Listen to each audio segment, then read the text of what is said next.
చాలి. అనంతరం మంగళహారతిని ఇవ్వాలి.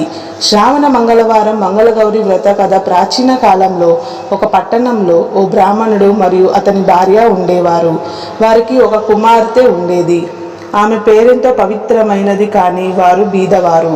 ఆ అమ్మాయికి పెళ్లి చేయాలంటే తగినంత ధనం లేకపోవడం వల్ల వారి కుటుంబంలో తీవ్ర కష్టాలు ఏర్పడ్డాయి. ఒకరోజు అమ్మాయి ఇంటికి వచ్చిన ఒక సంతానాన్ని ఉన్న స్త్రీ ఆమెకు మంగళగౌరి వ్రత మహిమను వివరించింది. ఆమె చెప్పింది, శ్రావణ మాసంలో వచ్చే మంగళవారం రోజున మంగళగౌరి వ్రతం ఆచరించు. ఈ వ్రతాన్ని విధిగా చేయగలిగితే అమ్మవారు నీకు మంచి భర్తను ప్రసాదిస్తుంది. నీ జీవితమంతా సౌభాగ్యంతో గడుస్తుంది. అమ్మాయి ఆ మాటలు హృదయపూర్వకంగా విశ్వసించి మంగళగౌరి వ్రతాన్ని ఆచరించడం ప్రారంభించింది. ఆమె ప్రతి శ్రావణ మంగళవారం గౌరీదేవిని పూజించి కథ వినేది, దీపాలు వెలిగించేది.